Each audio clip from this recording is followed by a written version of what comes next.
Okay, here we go, and we're going to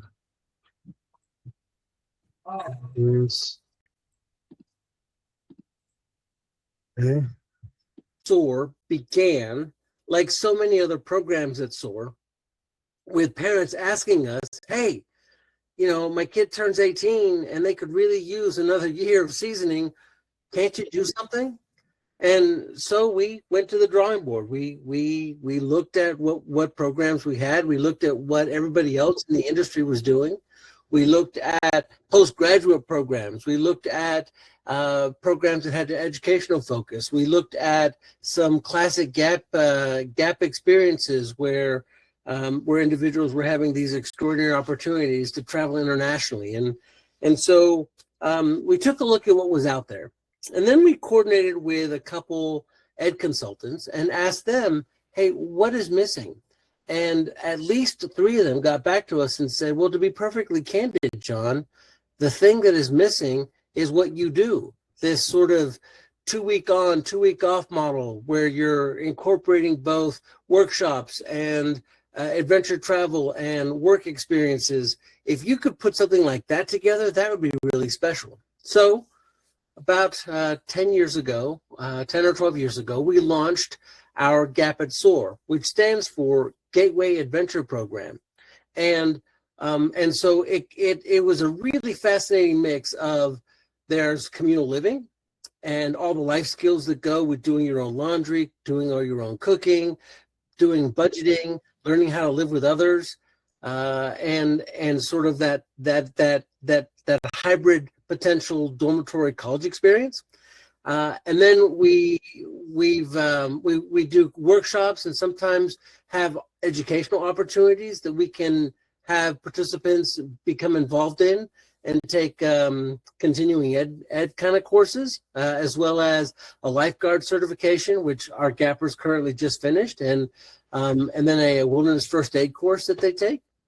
And then we mix that with volunteer opportunities within the community where they're volunteering at a number of sites, working with after school programs, working with aging populations, providing support to animal shelters, and then we have these extraordinary adventure experiences that the participants help plan, go on, learn so much about life. And so recognizing what our GAP program is, I'm going to tell you a little bit more about it, but that was essentially how and why we designed it.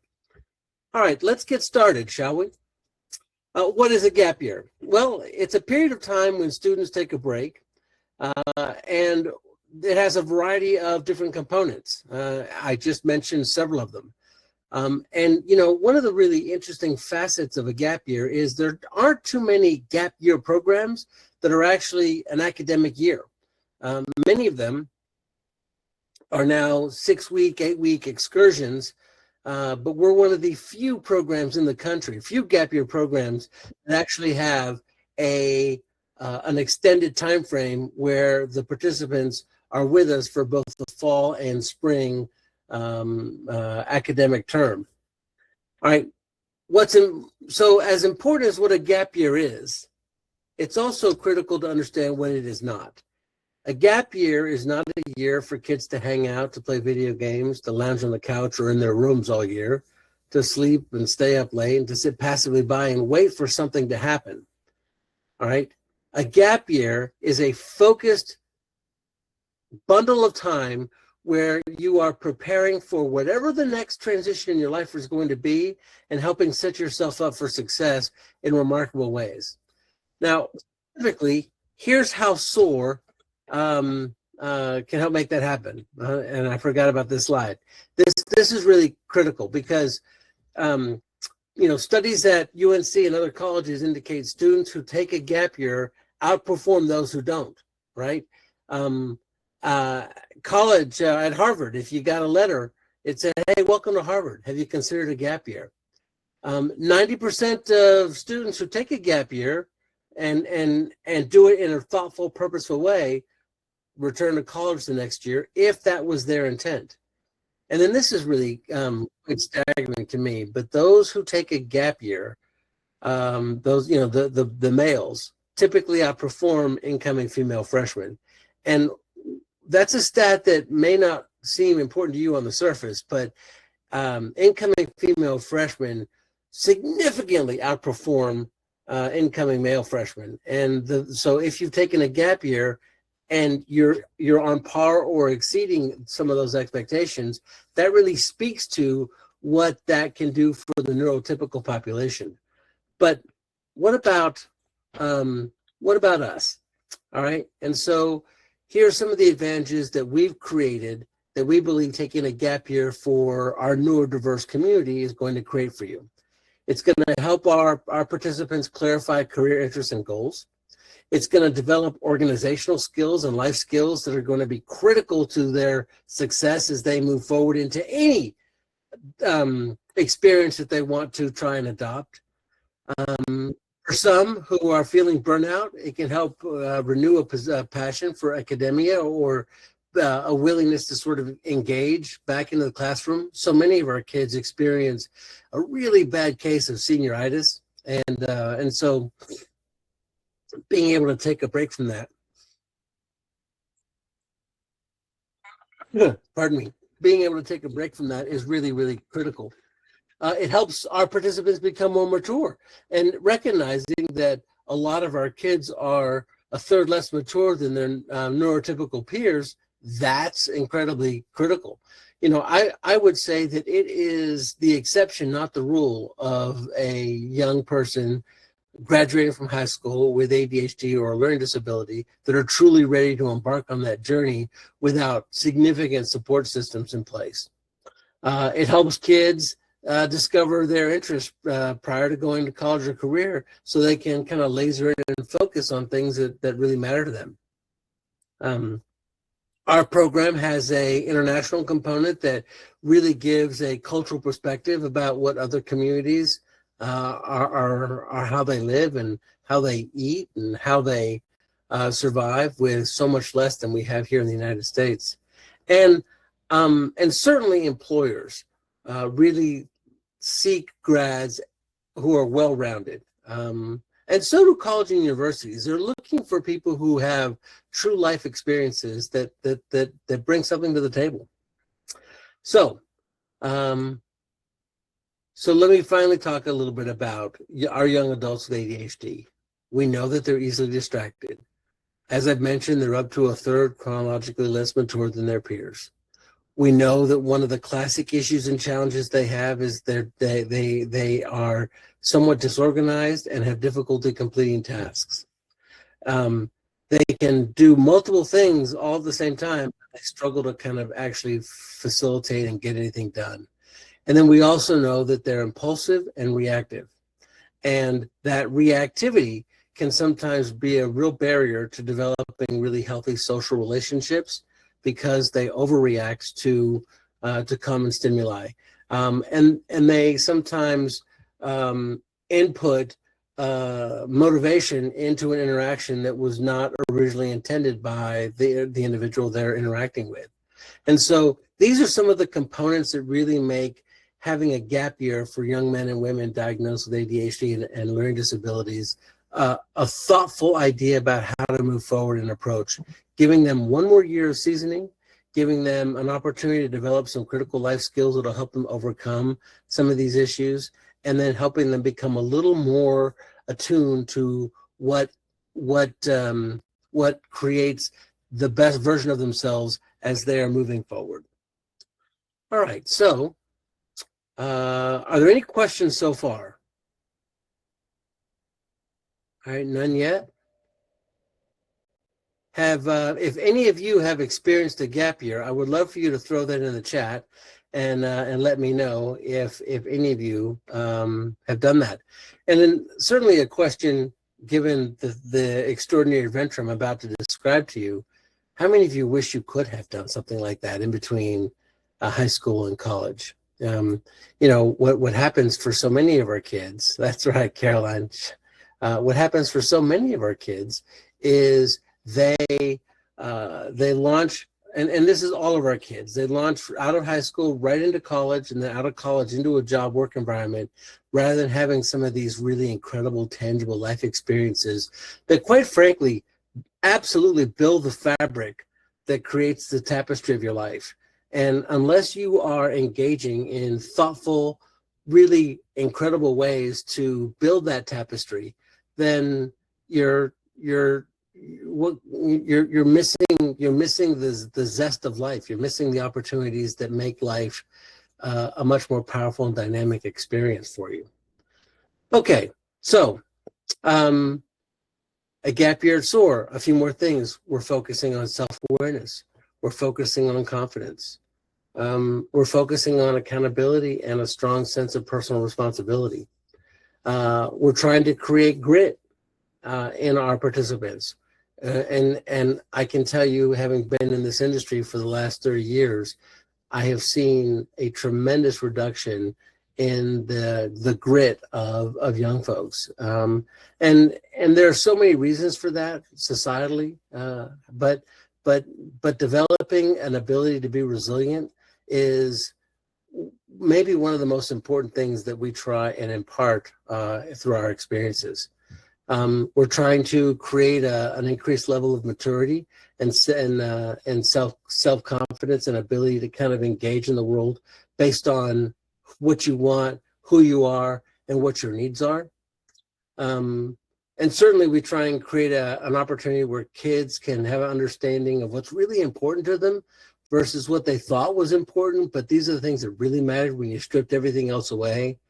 And then most importantly, one of the things that we do for our participants is by the time they end their experience with us, they have a significant transition plan on what their immediate next steps are going to be and what their next fall is going to look like in a transition plan.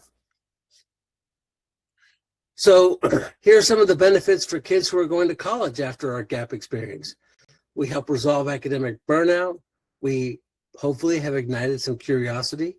We've given participants a chance to explore possibilities, certainly to gain some clarity about what direction they want to go. And so when they finally do get to college, they're going with a real sense of purpose and drive what they want to accomplish. But what about those kids who don't want to go to college? Because not everybody needs to go to college, right? And so here are some benefits for anybody, especially those that might be life-bound. All right, we've given them an understanding of what other cultures are like. We've stretched them out of their comfort zone in a way that has sort of pushed them. And for so many of our kids, staying within that comfort zone is sort of their default. But unless they do so, then what happens is it's not really life affirming or moving you in a direction. I had a SOAR student once say to me, sure, your comfort zone is a nice, soft, warm place to live, but nothing grows there. And that kid isn't wrong. If we're going to grow and nurture our abilities, then we need to be stretched.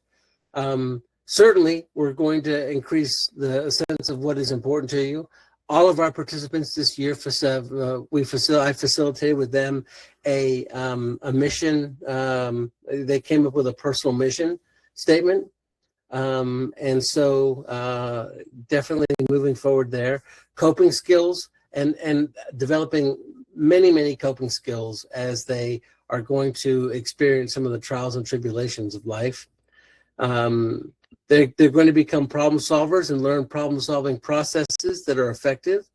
Most importantly, we're giving them an opportunity to learn through communication and how to communicate their needs, their wants, their desires. They own the experience, and so they actually make it what it's going to be, and recognizing how to incorporate that into their own lives, and then having a degree of maturity as they are embarking on those journeys. All right, we've got a couple folks in the chat. Claudia mentioned ADHD. My son was recently diagnosed with high functioning autism spectrum. Does the program consider those issues related to being on the spectrum? We are seeing so many kids that are in this new category called ADHD. All right, so they both have ADHD and high functioning autism, and so many of our participants over the years in the GAP program have been that population, and it seems to be particularly successful with those kids because they're in an environment in which learning is taking place in a really thoughtful way, but we also have instructors who are helping them navigate some of the misinterpretations that kids on the spectrum struggle with, and help them understand and practice the rules of engagement in a way that allow them to be successful moving forward. And so we have been really successful with that population. Let's see, Debbie asks, is there any kind of presentation or experience for our kiddos to learn about this program for themselves? No, not yet. Certainly this will be available to them, but this isn't going to be super exciting. This is sort of the nuts and bolts of the program for parents. But I would say that having an opportunity to talk with Caroline and our team could get them excited, and we certainly have lots of kids who've experienced the program that are more than happy to talk to your kids about what that experience was like. I will tell you that at the end of each gap year, I ask the participants, knowing what you know now, would you have signed up for the program? And I'd say 99% of the kids I've ever asked that question to have said, absolutely, absolutely. Okay, let's see. Are you suggesting a total structured gap year through, let me see, prior to the first year of college? Okay, so I am suggesting the best case scenario. I think that is a great idea, that prior to going to college, they take a gap year. The reason I'm suggesting that is because it removes the higher than average chance that the first year of college is going to be a failed experience. And as you know, we want to remove failed experiences and we want to build on successes. That being said, I'd say 25 to 30% of the participants that we've had in our GAP programs did go to college for a year, struggled for some reason, came back to our program, and spent a year sort of reestablishing some of these important critical life skills, and then went back to a college program. Interestingly enough, most of the kids who were either on academic suspension or encouraged to do something differently could have returned to their original college, but during their year with us discovered that there are certain reasons why that college experience didn't work for them, and then made very tangible, concrete choices to attend a different program that was a better fit for them and their needs. All right. Okay. Now, mental health struggles. We certainly can support kids with some level of mental health structures, but if you require one-on-one intervention or are really under the weekly supervision of a therapist, then those mental health needs really need to be addressed first, because we are not a mental health program. And I just need to be an absolute, be candid about that. The gap year program does, in fact, create opportunities where kids can continue to have meetings with therapists over the course of the experience, but parents have to decide to what level their mental health is a factor in moving forward. Okay, the facilities. So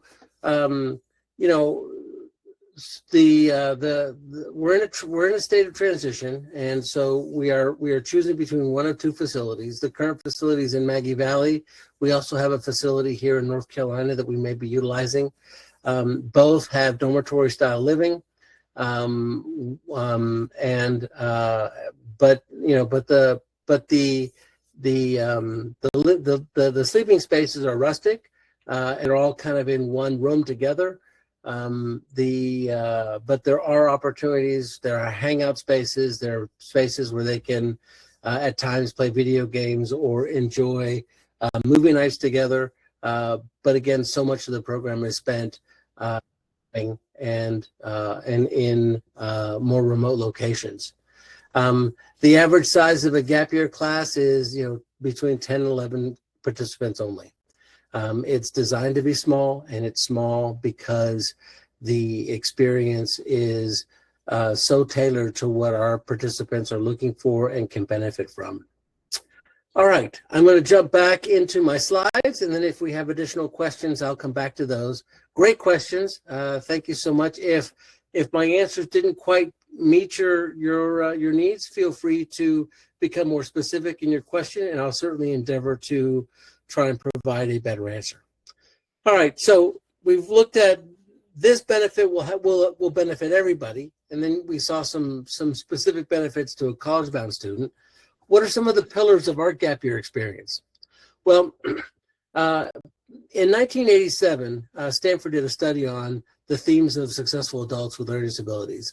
A few years later, a small school out of Pasadena, California called the Frostig Center did a very focused and specific study on what are the primary indicators, what indicators, if were in place, would help kids achieve success in adulthood. And the two studies found very similar things. Self-awareness, resilience and grit, perseverance, ability to problem solve, ability to communicate your needs, having a healthy support network, learning how to manage your emotional coping skills. So those are all the kind of life skill components that we're really focused on, in addition to some of the others that are kind of more a daily routine, which I'll address in a later slide. The expeditions, again, most of the time we're on campus for 2 weeks, we're off on adventures for 2 weeks. I just got back from an extraordinary adventure with our gappers in Belize and Guatemala, and had a chance to visit Mayan ruins, do some snorkeling. We actually saw seahorses in the wild. Just an amazing experience.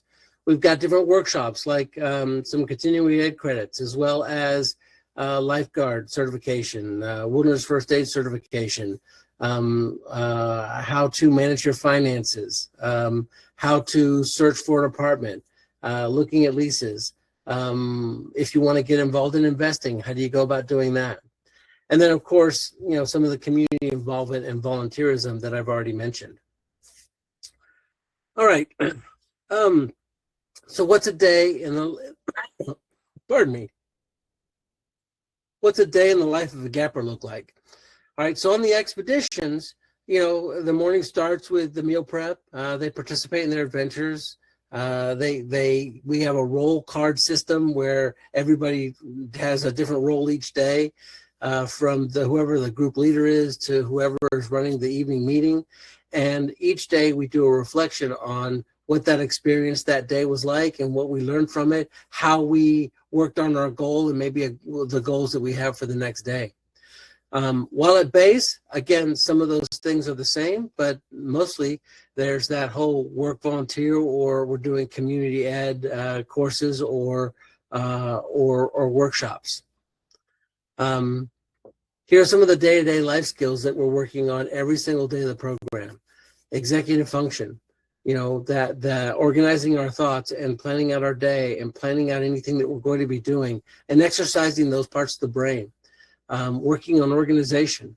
How do we maintain group organization? How do we maintain a clean living space? How do we make sure that before we move from one thing to the next thing, we've done the things that we need to do to be ready for cleaning up that space? As many of you know who've been to college, maybe time management is one of the key, most important factors, and so the leader of the day, anytime that we're facilitating activities, one of the things that we incorporate into the program is that the leader of the day gives us a time goal for the next task. And so by this, by 10:15, we're going to be done with this, and then we're going to move and transition to the next thing. Time management gets discussed every day, 5-6 times a day. Personal maintenance and hygiene, and some of those pieces, and just what are the things that we do that make us the best version of ourselves, whether it's diet, exercise, the pieces that really kind of go into helping us become the best version of who we can be.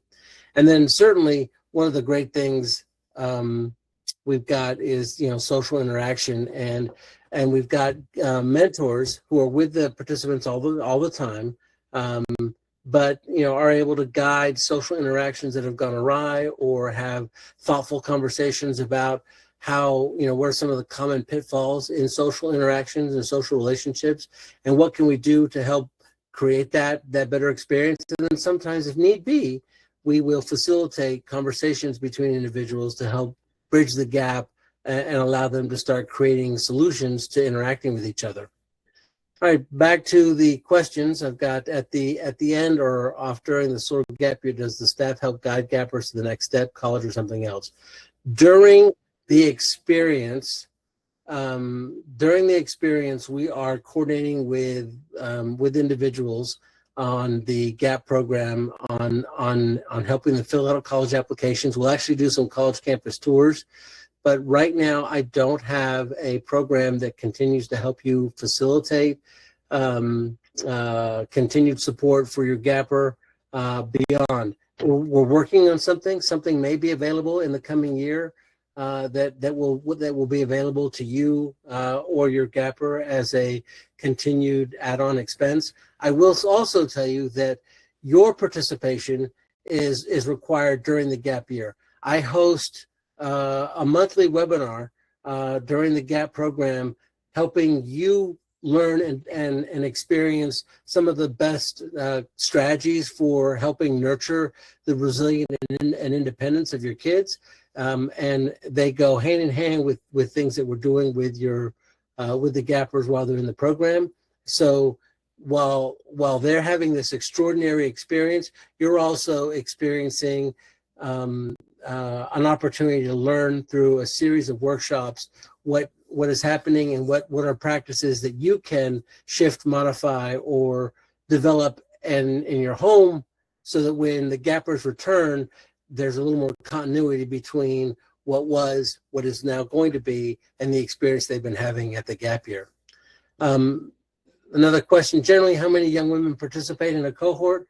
That varies. This year I had 0. And other years I've had as many as 3 or 4. And so it varies between 0 and 35%. What is the training that the mentors receive? So the great news for anybody looking for a gap year for next year is that potentially 3 of the 4 mentors that we have this year will be returning next year.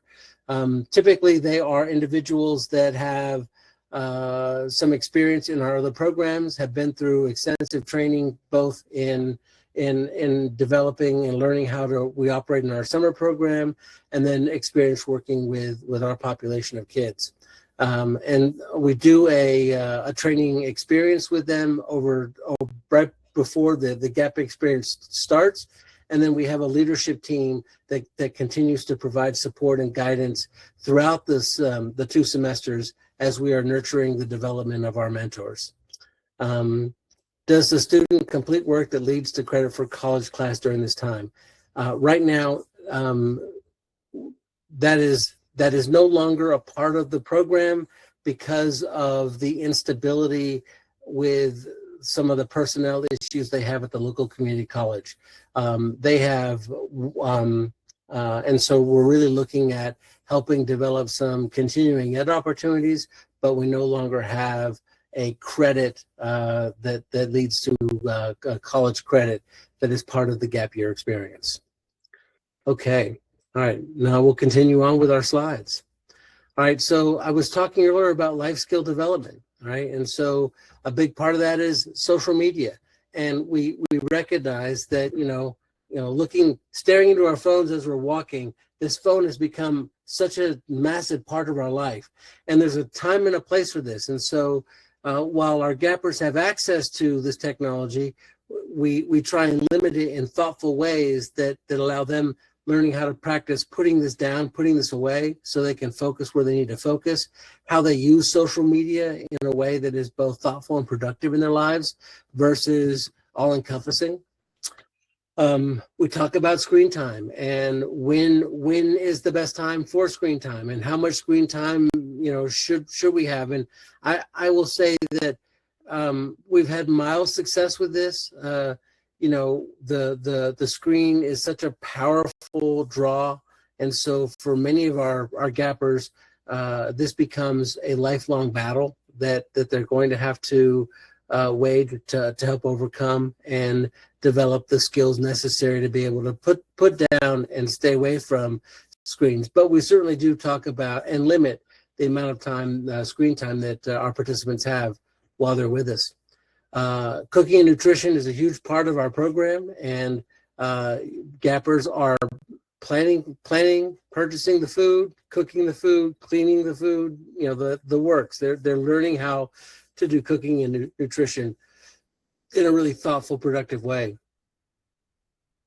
Conflict resolution and learning how to advocate, self-advocate for your needs is a big part of what our gappers are having a chance to do with and for each other. And we have countless opportunities to have facilitated and non-facilitated conversations. While I was in Belize, I had a participant come up to me and said, "Big John, I need, can you and I and such talk later?" And I said, "Well, sure, we can schedule time to do that." And then I watched really closely, and when I circled back, the answer I got was, "Hey, we had a chance to talk about it ourselves. We worked it out. We're good." And I asked both parties, "Are you sure?" And they said, "Yeah, we were able to figure this out."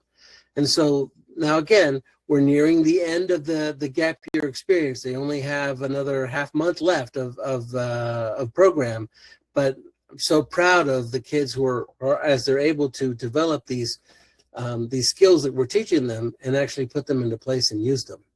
Budgeting. We use spending money and mock budgets in a way to really kind of develop and hone their budgeting skills. How much money they have access to each month is based on how well and successful they were in their budgeting process. And then for so many of our young folks with ADHD and learning disabilities, personal hygiene is a challenge. And so developing a really healthy personal hygiene schedule. And we have what's called the TBC, which is a toothbrush circle. Now, while I recognize it's not a reality that they're going to find a group of folks who all brush their teeth together morning and night, they are having a chance to do that morning and night every single day of the program. And so we're developing some of those personal hygiene habits that with support from family members and moving forward, they can continue to hold true to. The community involvement is a big part of our program, and volunteering at local agencies helps create social interaction. They're developing some incredible new skills, and they may be looking at, "Hey, I'm really interested in doing this," or, "You know what, I'm not interested in doing that. That's something I thought I wanted to do, but I don't really want to have anything to do with animals," right? And so but they're spending a significant amount of time volunteering in the community. It's a big part of our program. All right. What are some of the adventures that they're going to go on, right? Because again, these expeditions are a big part of what we do. And some of the adventures include backpacking, caving, canoe expeditions, overnight canoe expeditions. There's international travel, rock climbing, sea kayaking, snorkeling, whitewater rafting, fishing. I forgot to put fishing. And so these are just some of the different kinds of activities that they're involved with. For each of the expeditions, except for the last one, the participants are actually doing the planning and the prepping, right? They're helping with the route plan. They'll determine, the hiking details and terrain and distance. They're actually doing the food buy, and they'll create the menu plan, and they'll purchase the food for the day that they're responsible to provide the cooking for the team. They're working together to coordinate schedules, set up camp, distribute gear. When possible, they're the ones making reservations. That's not the case if we've had to make them way in advance. We try and incorporate college visits. And then, like I mentioned, some of the activities are really incredibly oriented to this adventure experiential aspect of what we do. But the beauty is that by the final expedition, the instructors back off entirely, and the participants do all the planning, all the preparation, every bit of it. It's their capstone experience, and hopefully the mentors are just there to drive the van and hold the meds in the med kit. And then transition plans are one of the keystones, pillars of our program. we have each participant examine their goals and priorities and create a plan for what is next. What do I need to be successful? What are the poor habits that I know that I have that I need to avoid? What are the strategies I'm going to develop to avoid those? What support will I benefit from to keep me attuned to those goals? What do I really want? How do I get there? And then what have I learned about myself that helps me be the best version of myself? And so those are just incredibly important components that help create a experience that is unlike any other in the country. And so ultimately, our goal is that through self-awareness and problem-solving skills and sort of helping develop a direction and plan, they create a growth and maturity that is going to lead to further self-awareness and a better ability to problem solve, focusing on creating new directions and new plans for themselves that they can continue to learn and grow from. And this cycle is one that the Gap Year program does a really nice job of accelerating in a really thoughtful way, especially when families fully participate in the webinars and the workshops and are willing to incorporate and utilize some of the systems in what we do as they integrate the participants back to their home situation in a way that is thoughtfully forward focused to help gappers understand how they're going to get to that direction and plan that they've created.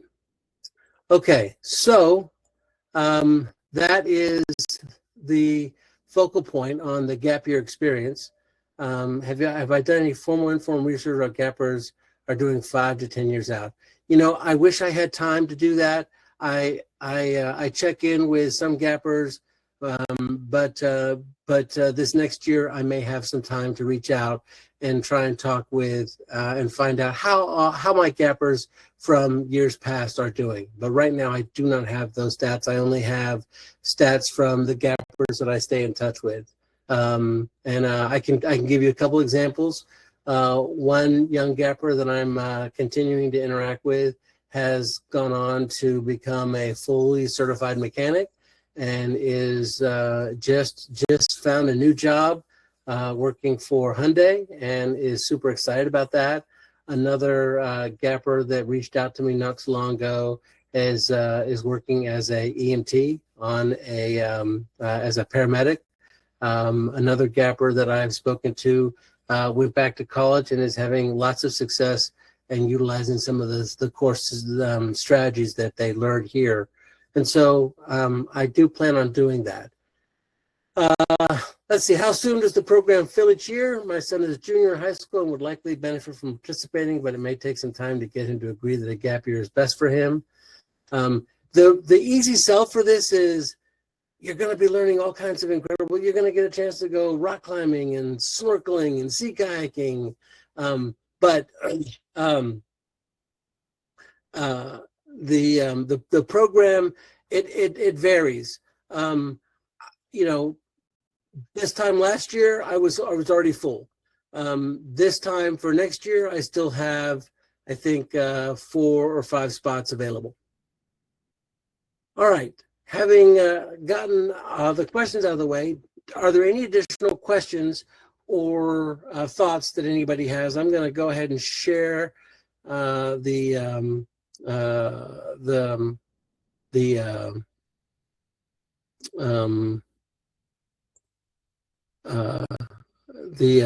there in the chat, and then if you reach out, I'll grant you access, and then we'll also be sending out a copy of this video along with the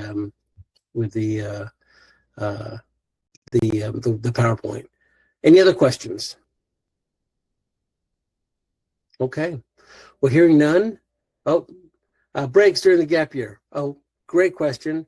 There's just the one. They're with us through spring break. They're with us through Thanksgiving. There is a 3 or 3.5 week break over Christmas, the winter break, that they come home. The program typically starts, around the end of the first week of September and ends typically the last week of April. And so they're home for May. Yes, there are opportunities to visit them here, and and we've actually had parents, have gappers. I think a couple years ago we had they hosted the entire Gap team at one of their vacation homes, and so we encourage parent participation with the gappers and developing a relationship with not only your son or daughter through the program, but also getting to know the other parents. One of the things I try and do is I really try and help you create a community together as parents, because if you can nurture and develop that community together, you then have a support network moving forward of other people who are experiencing very similar things that you're experiencing. You also come at the final weekend, and we'll do a series of workshops and experiences that really everyone will get to know each other in a significant way, and even solidify those relationships. Have I had problems with vaping or substance use and consequences? You may not vape. You may not use legal substances, and the consequences for doing so could result in suspension or expulsion. Can you use 529 to pay tuition? You would need to talk to your financial planner about whether or not you can do so. Families have done so, and to my knowledge, no one ever has, and the government has never come back and asked for that money. Worst case scenario, you end up having to refund that 529. But that is between you and your financial consultant. I cannot tell you definitively yes or no.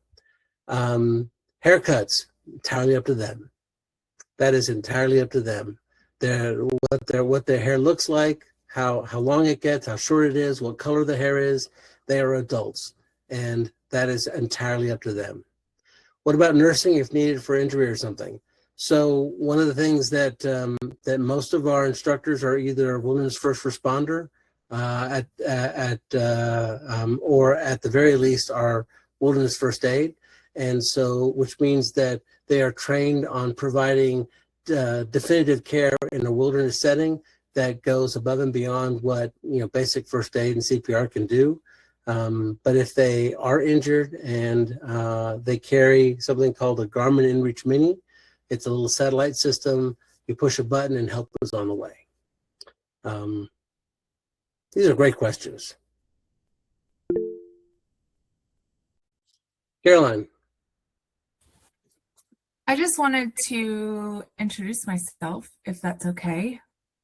I am the admissions director at SOAR, and so if you were to be interested in our gap year, you are more than welcome to reach out to me by phone or email and ask me any questions. I'm happy to go into more detail about our program and see if it's what you guys are looking for, and if your student would be a great fit for us.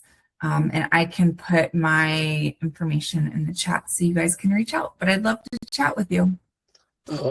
And I will tell you that we built this program with your kid in mind. And no one else has ever done that. I mean, we built this program for the kid who's diagnosed with ADHD, and learning disability is experiential in nature, and really it can be pretty powerful. Okay. What's the max age? 24 is the max age. So 18 to 24 is the age range. Is there orientation before move-in? I will host a webinar prior to the move-in, and then we actually will do a orientation at move-in where parents will get to know each other a little bit, and we'll host a little luncheon for you, and then we'll do some activities and some education, and then parents are encouraged to say goodbye to their kids.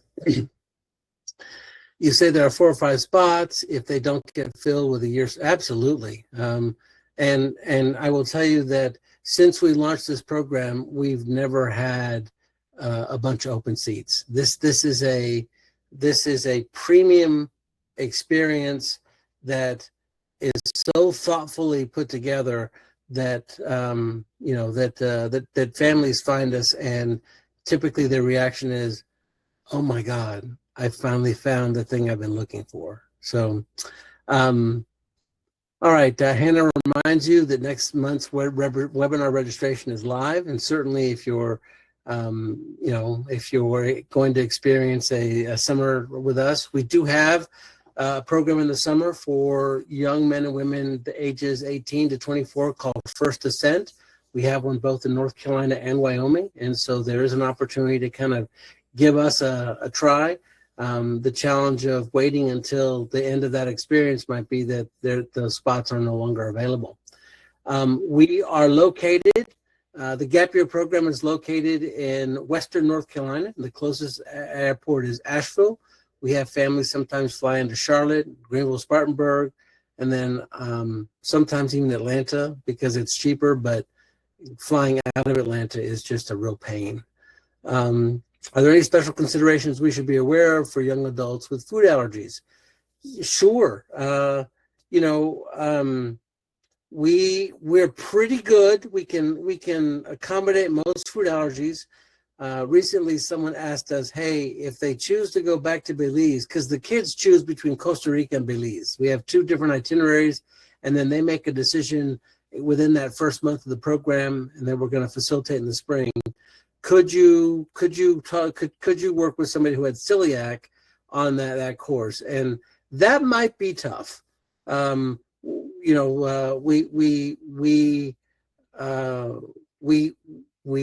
can't control cross-contamination in other countries, but we can be really thoughtful, and we work with very specific vendors who are helping feed us on those courses.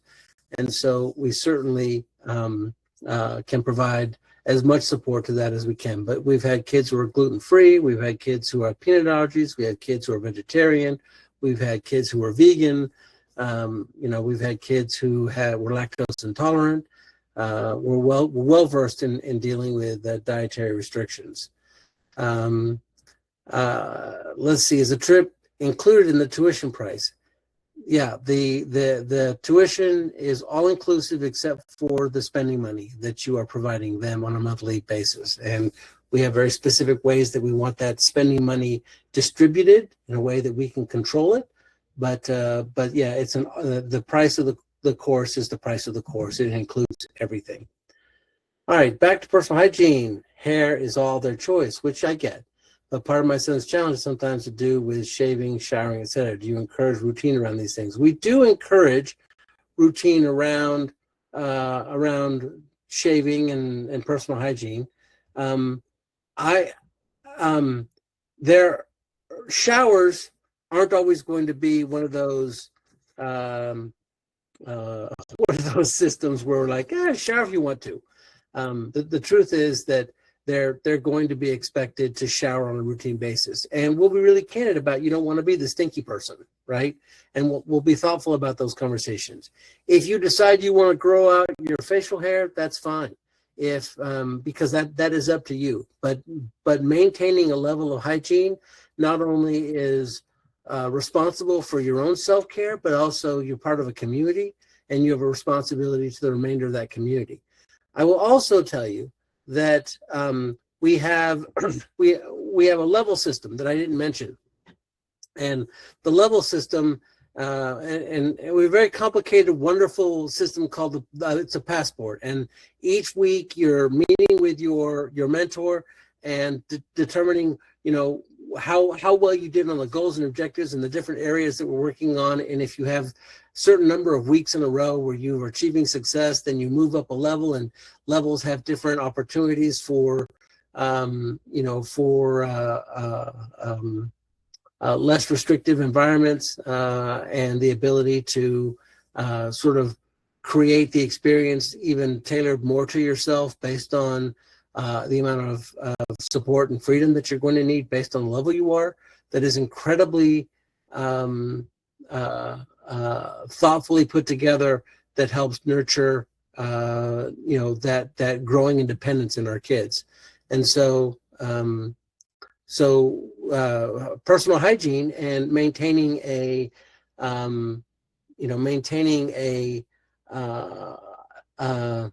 less odoriferous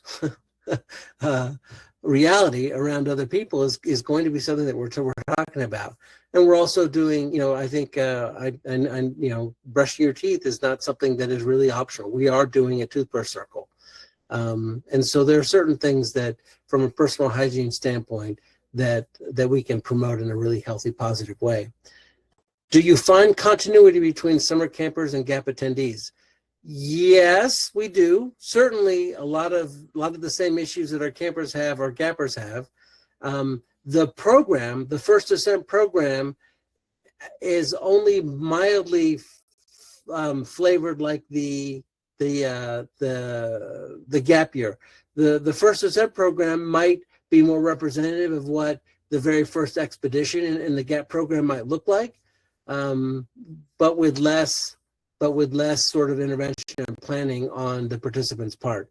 Both Caroline and I have been involved with the GAP program for many years, and we both have facilitated a First Ascent program. And so we see typically 1 or 2 candidates come from those programs that embark on the experience for the full GAP year.